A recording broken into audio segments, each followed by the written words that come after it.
When I was 24 years old, I went to the U.S. Embassy in Guayaquil, Ecuador. I was trying to get my visa to come to here to the United States. My wife, who is a U.S. citizen by birth, she requested for me to come to the United States. After 1 year of money and a bunch of paperwork, I was able to get my visa. I still remember that day when I was in the U.S. Embassy in Guayaquil, Ecuador. It was really hard. I was talking to a really unfriendly person who was asking me questions, yes or no questions about my life. The last question that he asked was, are your wife and your kid here? After he saw my wife and my kid, the next thing that he said was, welcome to the United States. I was very happy that day. My wife was happy, but we have to keep that happiness for other people to see, because it was more people that day in that building, and I was the only one who got the visa. So what is a visa? How hard is to get a visa?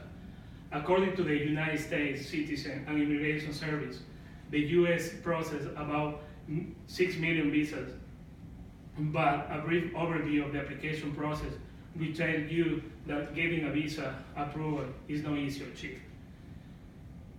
The United States Department of Homeland Security defines a visa as a travel document that allows a person from another country to enter to the United States. So there are so many kinds of visa. There is an immigrant visa and a non-immigrant visa. Non-immigrant visa means that people just come to visit the United States. They can stay here just for a few days or few months. To get that visa is really hard for people. They have to follow several steps. The first step that they have to do is call for appointment. They have to pay $160 non-refundable fee. That means if you get or you don't get the visa, they don't give you the money back. The third step, you have to go for the interview. In the interview, you have to prove that you are going to come back to your country. So how you prove that is you have to have a family, you have to have houses. In other words, you have to prove that you have money. You have to prove that you have a reason to go back to your country. That is really hard for people because they don't have money. Many of people in other countries, they can't prove that step. For example, I have my brother. He has a good job. He applied for a visa last year and they denied. Even though they know that he has a good job, he has a house, but they still deny the visa. There is another kind of visa, which is the immigrant visa. That was the one I applied for. That one means that you are coming to live in the United States. That visa is even worse. It's really hard to get that visa because you have to have somebody.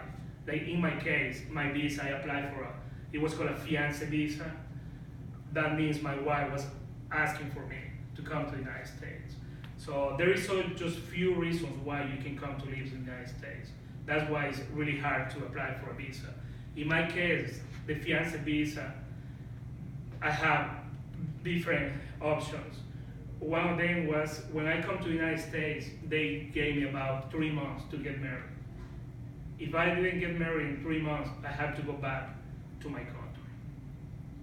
So that's why it's hard for people to get a visa to come to the United States. There is so many steps, so many paperwork. In my case, I have to pay about $3,000 just paperwork.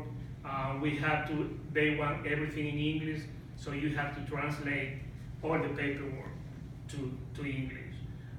They charge you about $100 a page to translate all the documents that you need.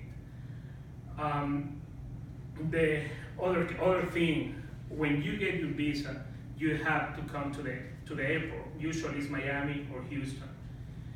When you come there, they give you a time that you can stay in the United States.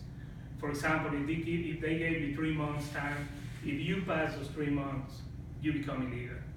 So you have to go back to your country, or you just stay here as an illegal person. If you are lucky enough to be born in the United States, to be a U.S. citizen. I hope you remember to not take that as a granted.